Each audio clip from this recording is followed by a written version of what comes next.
আসসালামু আলাইকুম রহমতুল্লাহি ওয়া বারাকাতুহু। আলহামদুলিল্লাহি রাব্বিল আলামিন ওয়াসসালাতু ওয়াসসালামু আলা রাসূলিহিল কারীম আম্মা বাদ। আজকে আমি আপনাদের সামনে পবিত্র কুরআনুল কারীমের ষষ্ঠ সূরা আনআম সম্পর্কে কিছু বলবো।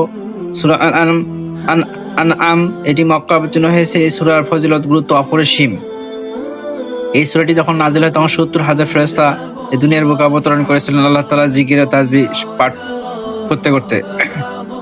এই সূরার মাধ্যমে তাওহীদ ও আল্লাহর একত্ববাদের বর্ণনা রয়েছে। এই সূরার আল্লাহ তাআলার একত্ব, তাওহীদ, নবুয়ত এবং পুনরুত্থান নিয়ে এই সূরা নাযিল হয়েছেন।